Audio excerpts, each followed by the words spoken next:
thank you for joining me today. No problem. I don't know how much you know about the Science Hub, but I'm still being kind of introduced to the whole concept of it. So today what I was hoping to do was kind of just get to know you a little bit, help students who are incoming, mostly for the fall, kind of get to know different faculty members. And that's really about it in terms of the goal. So really I'm going to ask you kind of just some questions just so I get to learn more about you and about your teaching style, about how you like the students to interact with you. And if there's anything that you want to share, please always feel free. Okay. I'm hoping 15, 20 minutes of your life. Okay. So what got you interested in teaching chemistry? Oh, wow. In teaching or in chemistry? Both. So,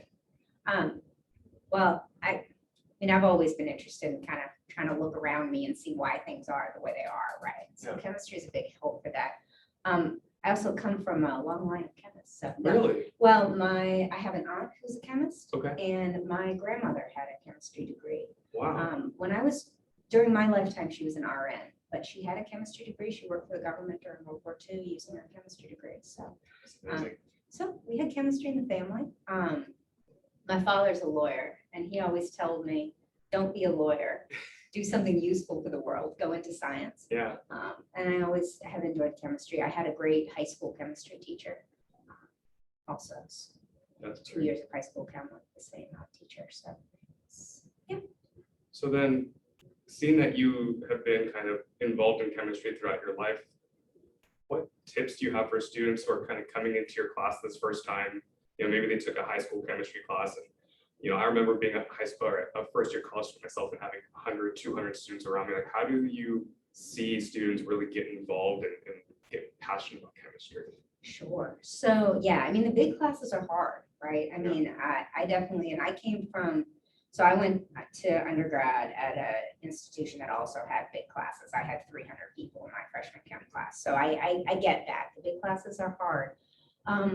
But if you really want to connect with the department and with chemistry, there's lots of things you can do. The biggest thing is we have a student affiliate section of the American Chemical Society. So it's Okay. kind of like a chemistry club, right? Okay, so chemistry club. But it's run by the American Chemical Society. So that's a great way if you want to connect with other students in chemistry, Sure. want to figure out what sort of opportunities there are in chemistry, because there's lots of career paths with a chemistry degree, right? And Yeah. students maybe don't understand that.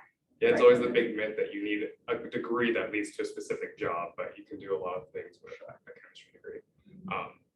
So kind of jumping into that, then, with such a large class, I know I felt this, how do you get to know students, or how do students get to know you? I know that there's always that big fear of how is the teacher ever going to know or care about who I am as an individual when there's 199 others just like me? Well, I think first of all, you have to realize that professors are in teaching because we want to get to know students, right? So, I've had plenty of chemistry lab jobs in industry. I could do that more. I could do that again. But the reason I'm in teaching is because I really enjoy interacting with students. And so you're not wasting a professor's time to interact with them, right? Professors want to get to know people in these big classes just as much as students want to get to know professors. So some things you can do to make it easy on us, right? Sitting where I can interact with students. So I do a lot of walking around the classroom while we're doing problem solving stuff. If you're sitting in the first couple rows, or if you're sitting kind of on an end, I can interact with you a lot better than if you're in like the dead center, right? Yeah. Or I don't know if you've ever seen Harris Hall 101, it's a Mhm. lecture hall. There's kind of a floor, and then there's the way up in the stadium The seats. balcony. I gotta tell you, I'm not gonna climb way up in the stadium seats very often, right? That's So fair. if you want to interact with me, be down where you can interact with me, right? Sure. And then, so that's something about in class. Ask questions, right? I always stop and I ask, do people have questions?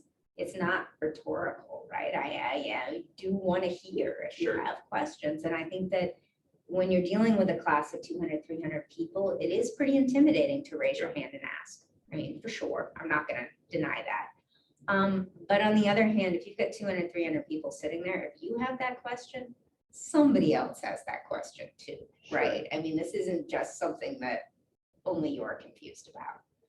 And lots of people will appreciate your ask. Okay, And then it helps me figure out where you are. sure. And then it said if you come to office hours later, I already have some idea of where you are.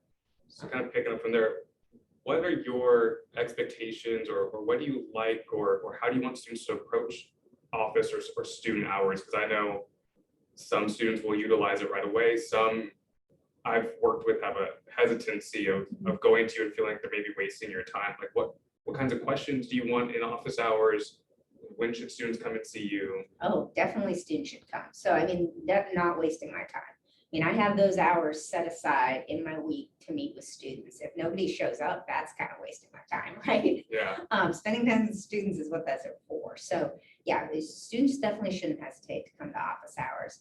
And I think sooner is better than later, Okay. right? I mean, you don't want to get to the point where it's been 2 weeks and you really haven't understood what's going on.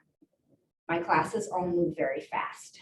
Okay. Right? And the material tends to build on it. And so Sure. if you sit through one class and you don't know what's going on, you should be coming to the next office hours. Okay. You should not be waiting until and just hoping that you're going to figure it out and things are going to get better, because once you're a week or 2 weeks for sure, once you're 2 weeks behind, catching up is going to be almost impossible. Sure. So then besides coming to your office hours, what other resources on campus have you seen that work really well for students in your classes so that, should they not be able to come to your hours, let's say they have a job or something else that's hindering them, where else can they go on campus that you've seen benefit them? You guys have lots of great tutors here at Campus Learning Center. And I know I have lots of former students who are tutoring here, so I've done the recommendation letters and whatnot. So I know you've got lots of great tutors here. I also do appointments with students outside of office hours. Okay. So if my office hours don't work, shoot me an email. We'll find a time that does work, and that's totally fine. Okay. A lot of students like to study with groups, and I think that that's great. I think the only thing I kind of caution students with is to make sure that your group is really bringing out the best in you as a student, right? Sure. So sometimes I see groups where the students work together and they really help make each other stronger and they encourage each other to learn. And then I see other times where the groups just kind of sit around and gripe about the workload or something like that, and it just makes them feel very negative. Okay. Or sometimes the group is one really strong student just giving answers to the weak students. Okay. And while that may feel very efficient when you're doing your homework, it doesn't help you learn, Sure. right? And so I think that working with peers is an excellent way to learn. I would just caution students to always be thinking about this groups they're studying with, and is this group really helping me learn? Is it bringing out my best qualities as a student? Okay. Right? So then what have successful groups then looked like when they're interacting with each other? Is it working with students who aren't getting it and kind of maybe focusing on like the problems that they're having rather than solutions that the smarter students have? Or how do you see groups work well then? So first of all, attitude and encouragement, right? People that are positive about the class and who are encouraging other people to try their hardest, to, if you work more problems, you'll get it, that sort of thing, right? People who are going to be encouraging rather than people who are going to say, if you didn't get that, then you're not going to get that. I mean, you don't want to hear stuff like that, right? Yeah. So I think that attitude has a lot to do with that, of how the group Sure. dynamics come out. But then also, you want people who are going to support your learning, people who are kind of going to give you hints and give you guidance without telling you how to do the problem, right? Okay. It's like that. People are going to help you break down the concepts, but also help you to be able to explain it, right? So it's great if a strong student can explain the concept to the weak student, but at that point, the weak student needs to explain it back, right? So learning by teaching. And if there's kind of sort of a hierarchical thing in the group where those weak students aren't allowed to also do the teaching, then they are losing out, right? Great. So you mentioned a little earlier that, once a student kind of falls behind, it's really hard to catch up. So, it does happen, I'm sure, quite frequently in your class. What have students done to maybe overcome that initial kind of struggle? Maybe, I'll tell you, like, I struggled a lot transitioning to college. So let's say they get a month in and they're kind of behind. What strategies have you seen work to get them caught back up? I think, so, I mean, it is gonna be work, right? I mean, there's no substitute for working those homework problems and Yeah. getting that practice in. And so the way that learning's gonna work most effectively is to be doing that consistently, Sure. a little bit at a time, 3 to 5 days a week, getting in that practice. And so if you let a couple weeks go by where you haven't gotten that, now you're really gonna have to redouble your efforts, right? And that's tough because as I said, a lot of students have other commitments like work and other classes and things like that. And so that's why it can be hard. It's not that it's impossible, but it's that now the amount of time you have to put in per week has gone up, and a lot of students aren't gonna have that time. And so they're gonna have to make some choices in terms of, does this mean I have to cut back on my work hours, or does this mean I have to pare down my course load or something like that? Right? Yeah. So when you do have students who have other conflicts in life, whether that's personal, family, work, how do you recommend they reach out to you or talk to you about those? Have you in the past had flexibility when life matters come up? How does that work with your class? So yeah, students should definitely let me know, however they're comfortable. Most of the time, students are most comfortable talking about those sorts of issues on email versus in person. I think it's just a comfort level. It's not that I mind having those conversations in person. I definitely don't, but at least I think initially students like to bring stuff up by email, and that's fine. There is some flexibility, but in the bigger classes, it is tough. It's not that I'm not sympathetic to people's situations, right? I mean, my students have really serious situations, right? But there's also, when you're dealing with a 300-seat class, there are issues of fairness across the whole class and syllabus policies that need to be followed that are set by the department, not necessarily set by me. Okay.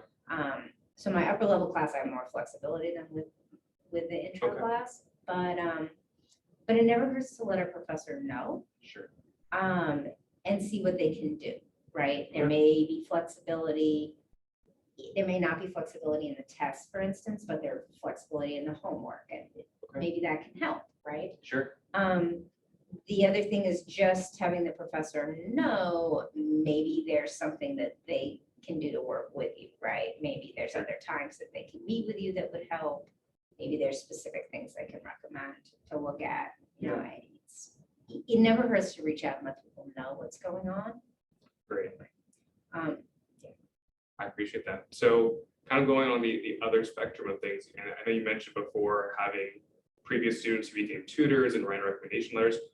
What should a student do if they're interested in doing research with you or becoming a TA someday or wanting a letter of recommendation where they really want to form a connection with you in a relationship and maybe progress that past just that one semester? What would you expect of them, or what would you be asking for them to get those kind of privileges? Well, first, I don't do research. I'm teaching faculty only. Okay. So there wouldn't be an option to do research with me. I do sometimes have undergraduate TAs, though it just depends. It depends on what sort of graduate TA support I have that semester. So that's not something that I have every semester, but it's a possibility. Okay. And recommendation letters, I write a lot of recommendation letters. So I wrote one this morning. I got another for this afternoon. So definitely those sorts of things work better the more personal they are. So, right, the more personal a connection you can establish with a professor, the better recommendation letter you're going to get. So come by, right? Come by to office hours. And professors want to see your proficiency with the material, but they also want to see more about you personally too, right? So come by with questions about the material, but it's also okay to come by and just tell the professor about yourself, check in about how the semester's going, talk about some topics in class and how you've seen them relate to the real world. Stuff like that is okay. You don't have to have, I can't solve number 12. Does that make sense? Yeah. If you can't solve number 12, come in too. But you can come in even if your questions are kind of more amorphous. Yeah. So even if you're doing well in the class, you can still come in and just talk. Mm-hmm. That's great. So my last kind of question for you today, and I really appreciate you being so honest with me. how do you want students to perceive you? What would kind of be your goal of how you want students to see you as a member of the VCU community coming in for possibly their first semester on campus? Well, I would like students to find me approachable. I don't think about myself as an intimidating person. You can see, so I'm like 4'11", right? So I mean, I don't think of myself as an intimidating person. But I do think, these big lecture halls set up this dynamic, right? Where I'm kind of this unapproachable person at the front. Yeah. I always think it's funny. I always get a couple students a semester who, when they see me in person outside of class, will say, I didn't realize you were so short. I've always been this short, right? But I think that I am just this presence in class, Absolutely. right? And so they don't necessarily get a feel for me as a human being, right? But, Yeah. I'm a person. I'm here because I like to interact with students. As I said, I could work in a chemistry lab. I did that for a lot of my career. Yeah. But I really like to interact with students, and that's why I'm here. So I do want students to find me approachable. Come in and hang out. Okay, well, thank you for joining me for this coffee chat at the Science Hub, and I look forward to seeing your work with your students this coming semester. Thank you.